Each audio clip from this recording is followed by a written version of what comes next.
منتخب تاجیکستان بازی پنجم دور دوم مرحله انتخابی جام جهان 2026 در گروه جی را بر مقابل تیم ملی فوتبال اردن در سفر انجام داد. این وخوری در ورزشگاه بین المللی عمان برگزار شده با حساب کلان به سود صاحبان میدان به انجام رسید.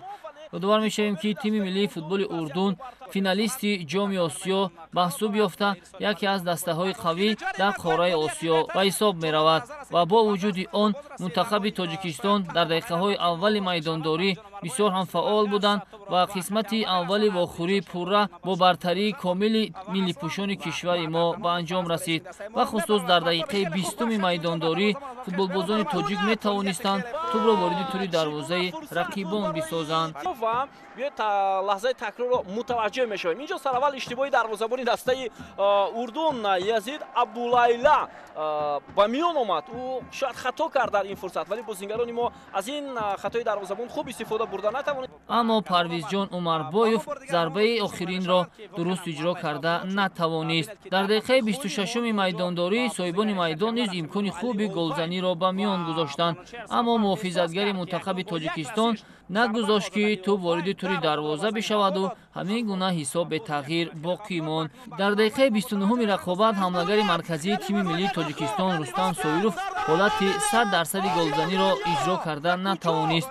در حالتی که با دروازه‌بان تیم ملی فوتبال اردن یک به یک برآمد اما ضربه او از جانب دروازه‌بان تیم ملی اردن برگردانده شد. همزمان در کوشش دوم نیز حمدانی کمالوف نیز توپ را خواست وارد توری دروازه صاحبان میدان بسازد ولی تلاش او نیز به نتیجه انجام یافت. همین لحظه که پاس از مرکز میدان از جانب احسان بود اگر خطا نکنم بسیار خوب ارسال شد و نمیشد که اندکی بلندتر خوب برزد اگر ها باز زیاد میشدن ولی این گونه فرصت من نمیدونم برای ما باز پیدا میشود یا نه. این بهترین شانس برای تیم ملی ما برای رستم سویروف بود. با همین برتری کامل و امکانیت های زیادی گلزنی قسمت اول واخوری بدون زدن گل به انجام رسید. یک چند حالت های دیگری هم بودند که ملی پوشان کشور ما از آنها ثمرناک استفاده برده نتوانستند. در قسمت دوم رقابت فوتبالبازان منتخب اردن نظر به 45 دقیقه اول میدانداری کمی فعال شدند.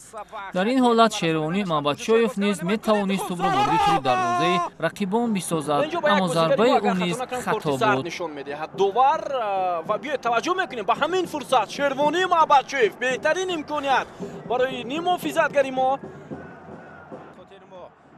یک کامبیناسیون عالی صاحبان میدان در دقیقه 51 رقابت نتیجه دلخواه به بار آورد.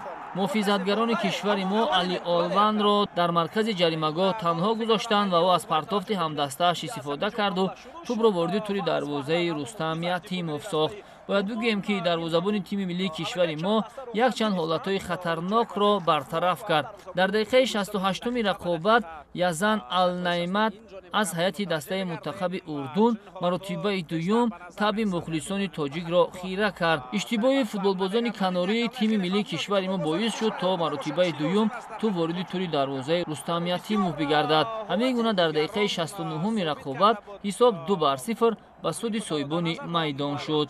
اما این آخری کار نبود. در حالی که فوتبالبازان تاجیک برای برابر کردن حساب به خط هجوم بیشتر توجه کردند اما رقیبان از یک عکس هجوم استفاده کرده مراتبه سیوم توپ را وارد توری دروازه تیم ملی کشور ما ساختند. سمی صدیح در دقیقه 4 اضافه نموده آخر رقابت نتیجه نهایی را در این واخوری گذاشت. همین گونه تاجیکستان بار اول با حساب کلان از اردن شکست خورد. یادآور می‌شویم که در دایره رقابت‌های انتخابی جام جهان در گروه جی منتخب‌های تاجیکستان و اردن در ورزشگاه مرکزی با نتیجه مساوی 1-1 بازی کرده بودند. همزمان در مرحله 8 نهایی جام آسیا باشد اردن با حساب 1-0 تاجیکستان را شکست داده بود. همکنون سومین دیدار و با حساب کلان به سود تیم ملی فوتبال اردن ختم شد.